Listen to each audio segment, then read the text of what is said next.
Αγαπητοί τηλεθεατές, καλησπέρα σας.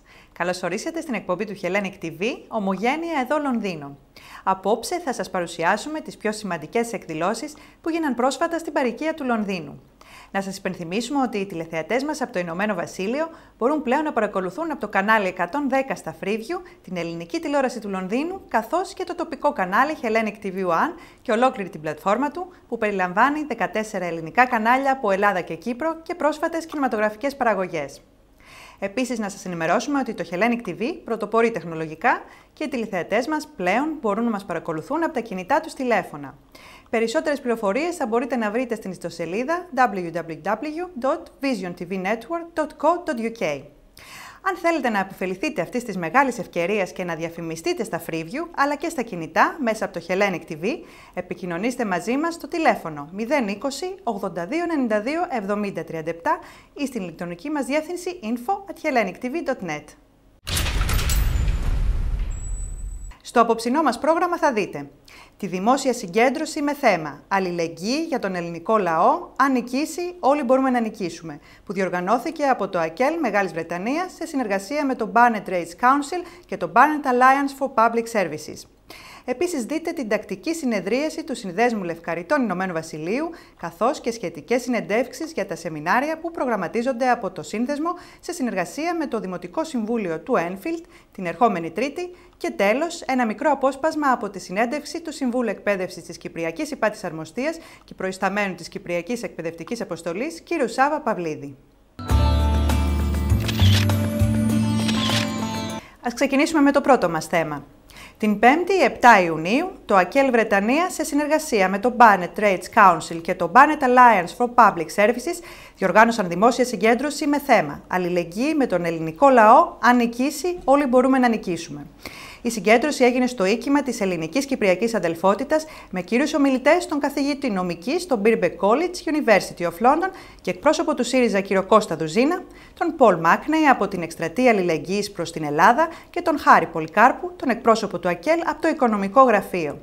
Τη δημόσια συγκέντρωση συντόνισε ο Λουκάς Παπαγιάννης, μέλος της γραμματείας του παραρτήματος ΑΚΕΛ Βρετανίας, ενώ σύντομες ομιλίες έγιναν και από άλλους παράγοντες και διοργανωτές της συγκέντρωσης. Αμέσως μετά το τέλος των ομιλιών, ακολούθησε ανοιχτή συζήτηση. Εμείς απόψε θα σας παρουσιάσουμε αποσπάσματα από τις ομιλίες. Πρώτος μίλησε ο εκπρόσωπος του ΣΥΡΙΖΑ, κ. Κώστας Δουζίνας. Friends, we live in historic times.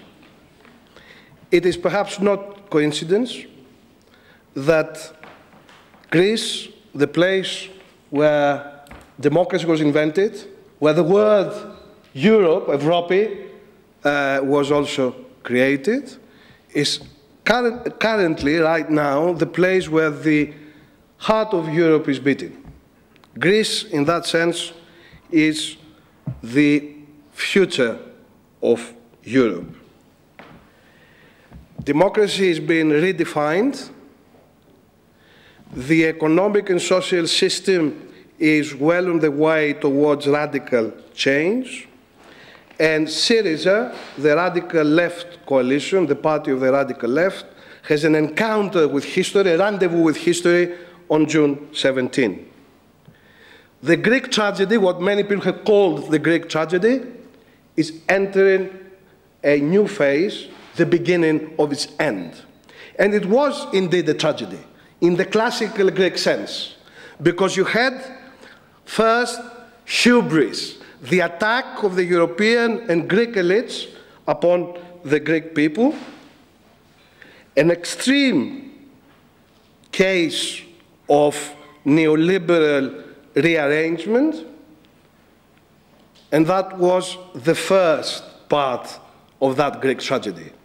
The second part was the amazing resistances of the Greek people over the last 3 years.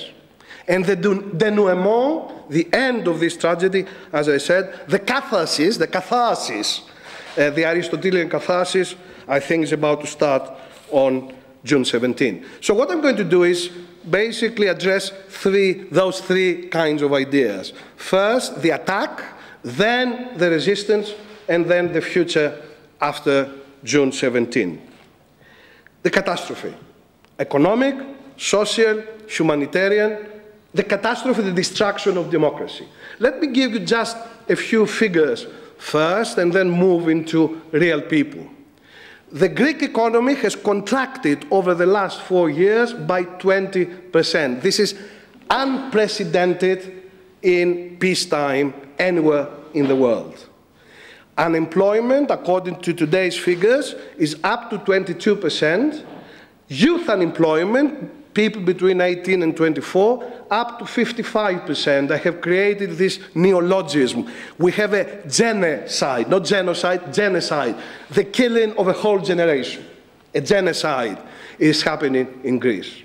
The income, the salaries, pensions, and income of civil servants, civil servants, teachers, other civil servants, and so on, has been cut by 50%.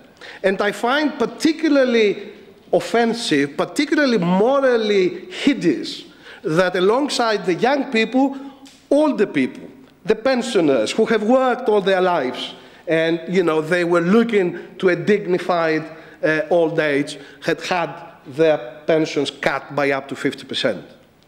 But on top of what's happened to the public sector, as a result of measures introduced after the so-called second memorandum in the last 3 months, now we have this social and economic catastrophe moving into the private sector.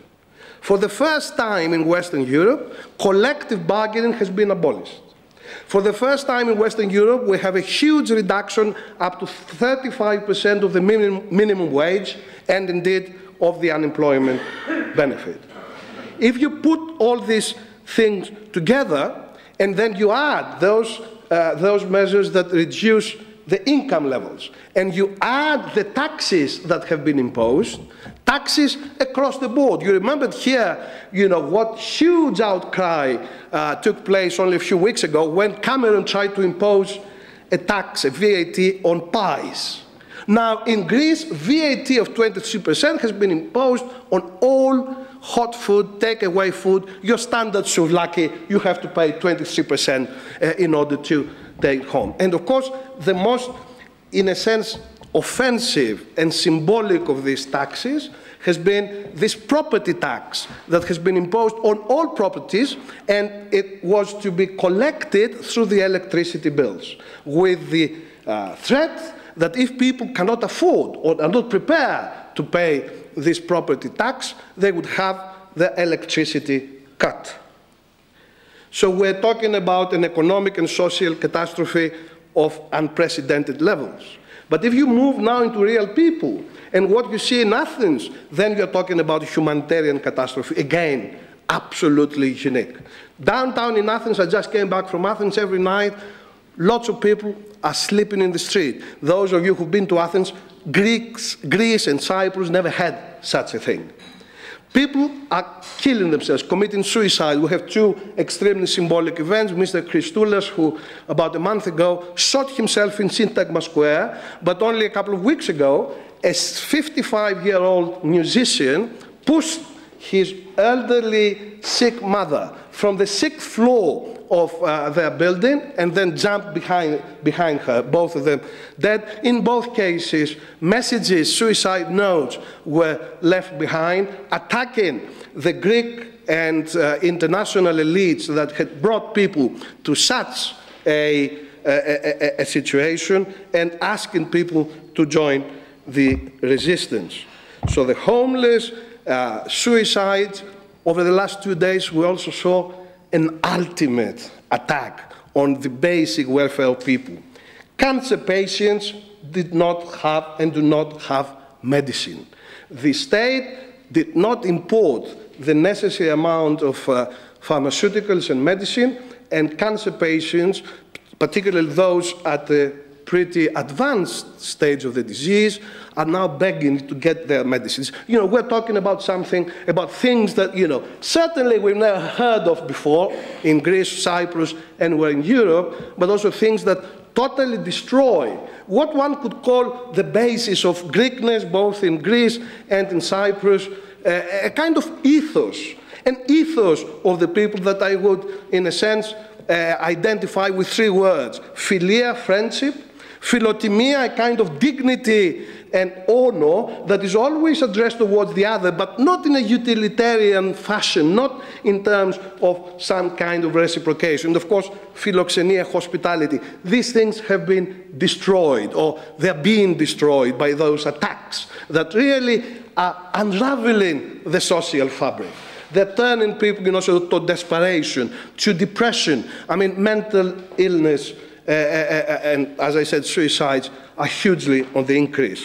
The final part of this catastrophe, and of course there are many parts, I'm simplifying here to give a rather concise image, is of course democracy. Democracy in late capitalism was never particularly well attended. The political scientists say that now we live in a post-democratic age in which loads of questions about well-being of people, economic issues and so on, key questions about the well-being of people have been passed out from the political arena, from democratic decision-making, debate and decision-making, and have been given to technocrats, to experts, of course now to bankers. We have bankers as prime ministers. The idea is that somehow these questions about inflation or about the role of the markets, about the acceptable levels of employment and unemployment are no longer of a political nature. Economists know the answer. They're clear, true or false answers, and therefore, since such things exist, there's no need to introduce them into political debate. Give them to the experts and they decide. Of course, those experts, and I know quite a few well, these are the people who were educated in the London School of Economics, in the London Business School, in Harvard and Yale. They all have a totally united and uniform view of the world, about how the world works, what we call a neoliberal kind of view of the world, and that is being then imposed no longer as a really specific ideological position, but as the truth of the matter. And of course, furthermore, to finish this point, we also live in Greece into what we can call a colonial situation. Greece was never a colony like Cyprus, but now it is in a neo-colonial situation. The major decisions about the future of Greece are being taken by the so-called Troika, third-rate little bureaucrats from the IMF, the EU and the ECB. There is a commissioner, a bit like, the people that, the Brits used to send to Cyprus or to India, Mr. Reichenbach, who decides how the place works.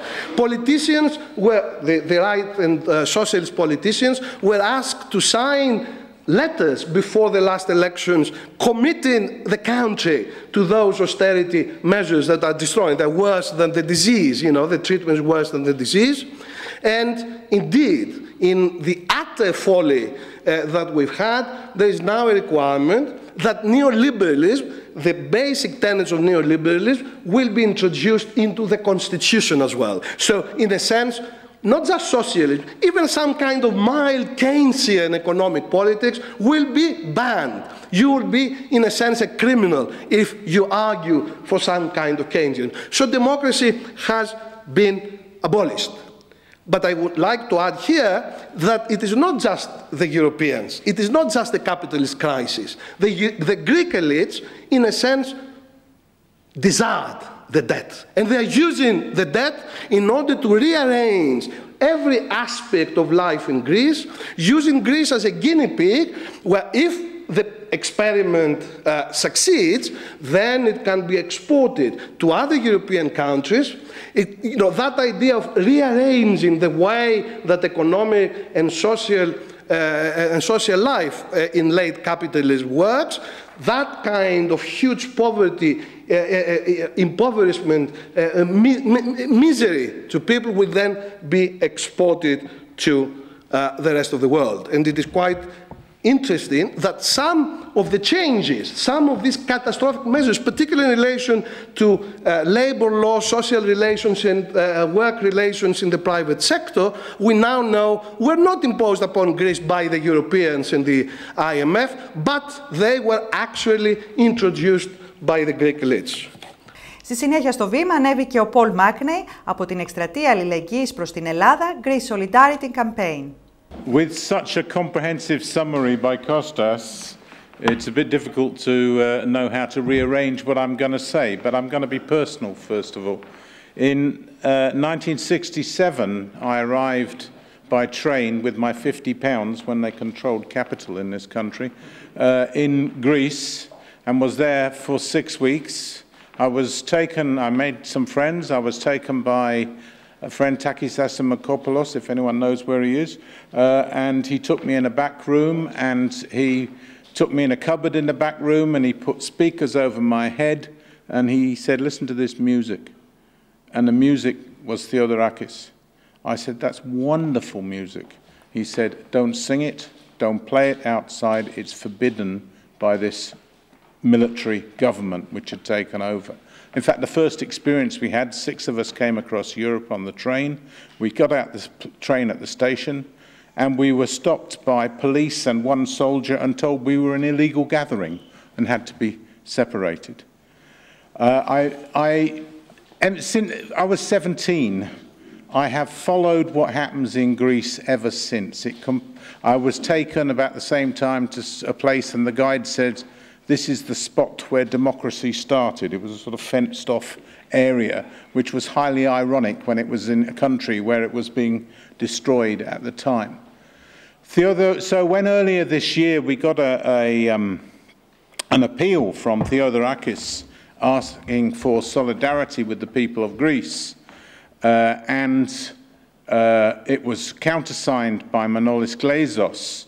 Glazos is the man you probably know who 3 weeks into the Second World War climbed up the Acropolis after the Nazis had taken over and pulled down the flag with a friend, I have to keep mentioning, from the Acropolis, signalling the start of the resistance in Greece, but not only in Greece, across Europe. And what people in Britain forget is that actually Greece and England were about the only people fighting the Nazis at that time. I don't often quote Winston Churchill. In fact, I wasn't very happy with what Winston Churchill did to the Greeks after the Second World War. And I'm sure many here have got families who experienced some of that. But it is a good quote from Winston Churchill when he said, people will say in future not that the Greeks fought like heroes, sorry, not that the Greeks fought like heroes, but that heroes will have to fight like Greeks.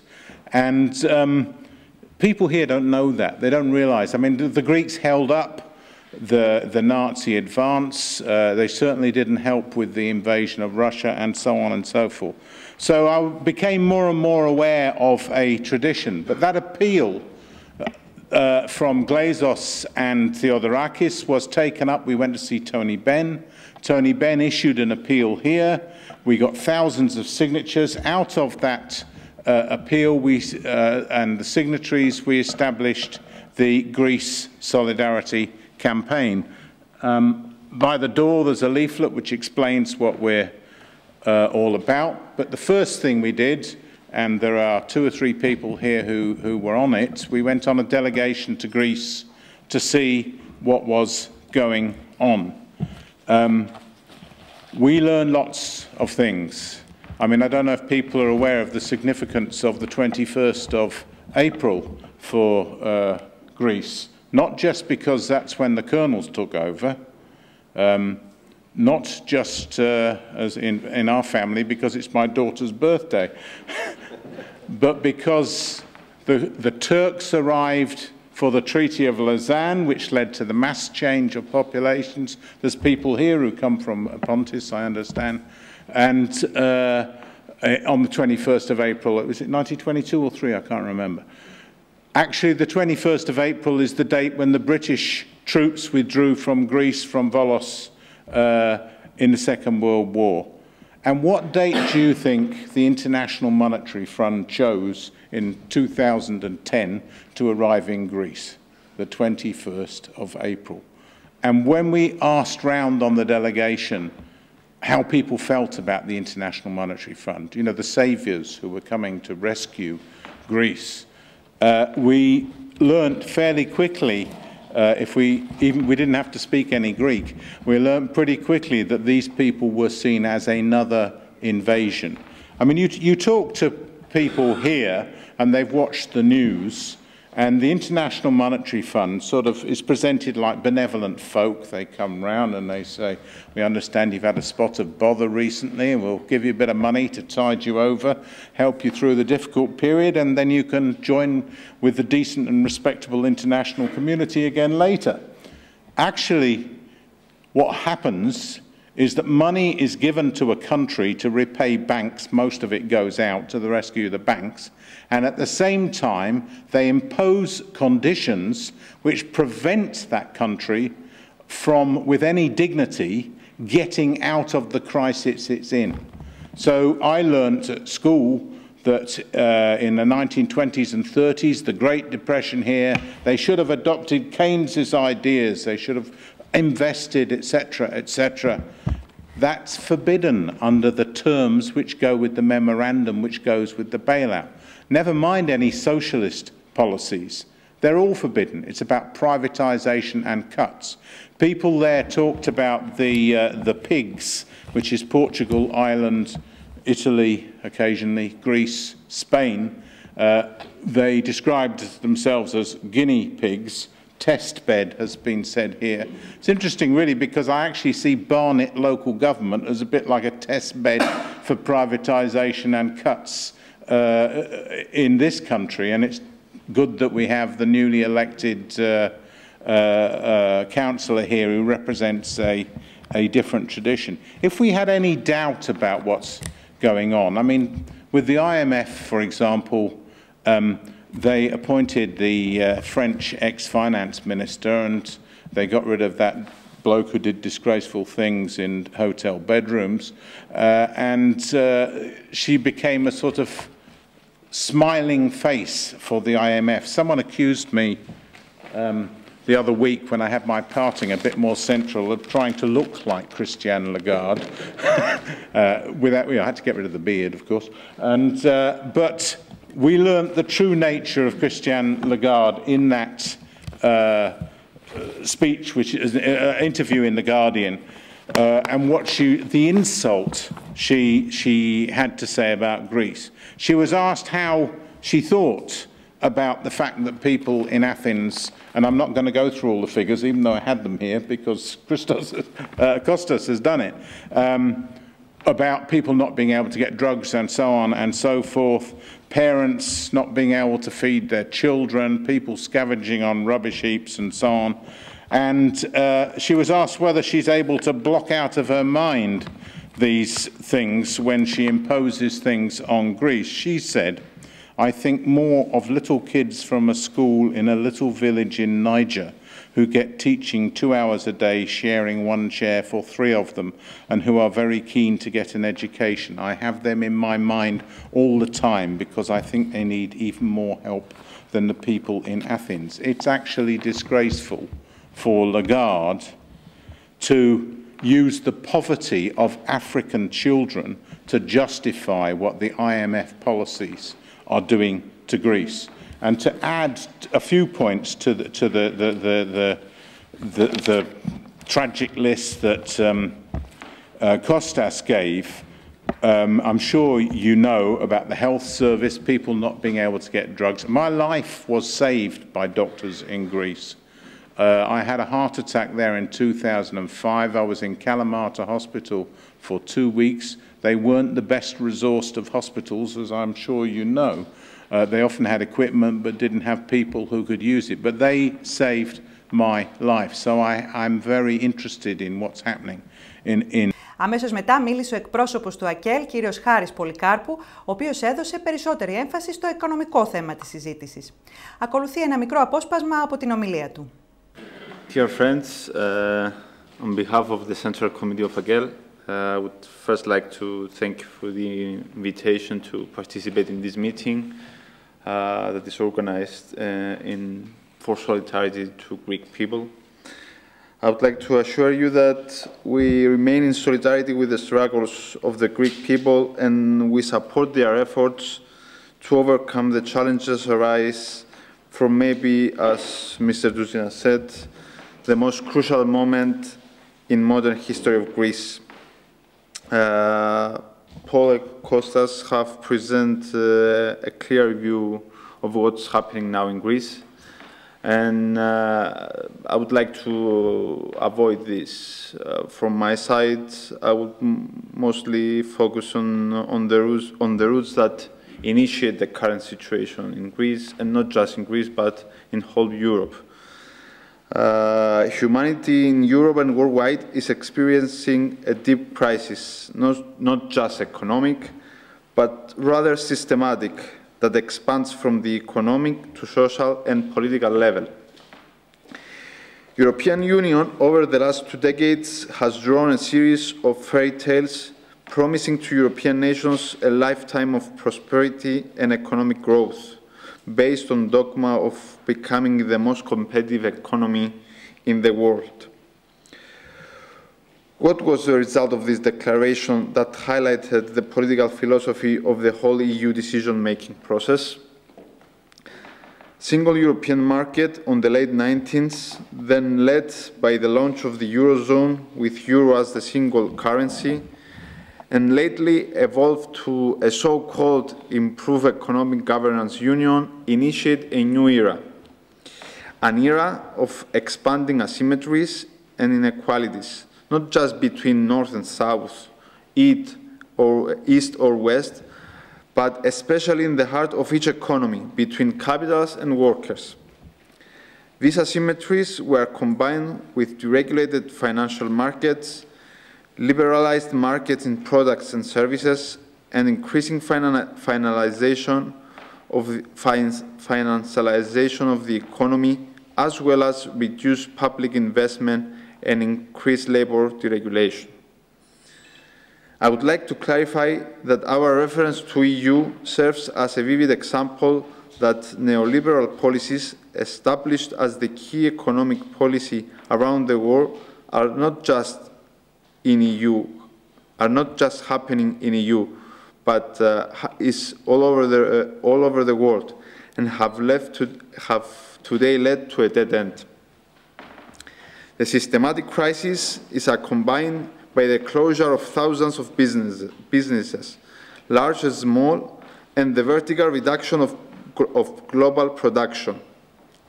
Even today, Eurozone, the so-called economic miracle, is struggling for economic growth. Millions of workers are driven into unemployment. In this point, allow me to illustrate some data to present a glimpse of the situation. With the outbreak of the crisis, even before the economy was decisively affected, the average poverty rate in the EU was 17% of the population. Today, poverty is exceeding 118 million. At the moment, the EU unemployment rate is above the 10% benchmark. In the countries that integrated the so-called stability mechanism of EU, Greece, Ireland, and Portugal, unemployment reached an average of 16%, with no sign of slowing down. Those rates are in an era of the so-called economic expansion and increasing competitiveness. Σύντομη ομιλία έκανε και ο Roger Silverman από το Workers International Network.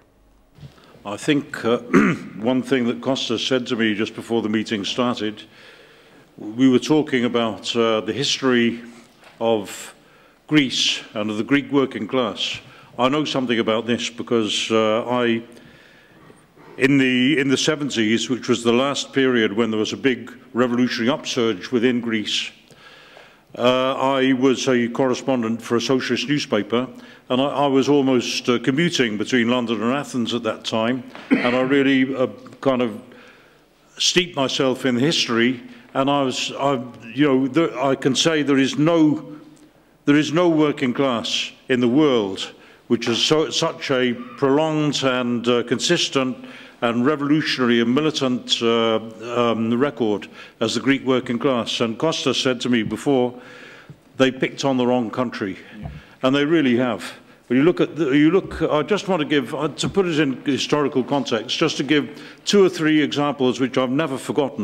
They've never left my mind since I read about them, and I even had the privilege of talking to people who had memories and family histories from the Civil War, from the resistance to the Nazis, and of course the uprising that overthrew the Colonel's junta in 1974. But let me take 1 or 2 examples. Look, in 1936, the Italian working class had already been defeated by Mussolini. The German working class was under the Hitler jackboot. The workers in Spain were about to be destroyed by the fascist uprising of Franco, and a dictatorship was imposed in Greece of General Metaxas, and the Greek workers rose. They were determined not to suffer the same fate, at least without a fight, and they took over whole cities. For days, Salonika and other cities were under the control of the workers. That was the first in a series of ever more heroic demonstrations of resistance by the Greek people. You had then the invasion of Mussolini, who wanted a sort of instant glory, and there was the Italian invasion of Greece. The whole people, this was still under the Metaxas regime, the whole people rose up, and it was perhaps the only example in the war where a popular uprising defeated one of the Axis powers in the Second World War. The Italians were chased out of Greece and chased into Albania. Metaxas himself was getting so worried by it, he said, remember, because the slogan was down with fascism, he said, remember, we're not fighting fascism, we're fighting Italy. The workers had a different opinion. When Hitler invaded, there was no resistance movement in the whole world which could equal that of Greece. It's been referred to already. Στη δημόσια συγκέντρωση μίλησε και ο Austin Harney, γραμματέας του Barnet Trades Council. Good evening, everybody. I'm Austin Harney, actually. I'm the Secretary of Barnet Trades Union Council.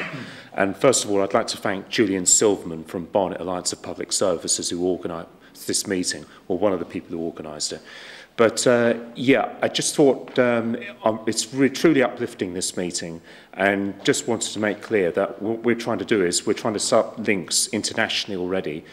Unfortunately, we don't have any affiliations going to any organisations abroad, but we would like to make this our first with Cyprus and also Greece.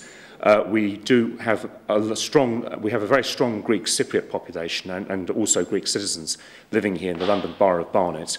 We want to start the links with the communities, and we think that this international link is extremely important to Barnet Trades Union Council. So we would be really grateful for any feedback, and we'd be happy to build the strongest links we can with Greece and Cyprus.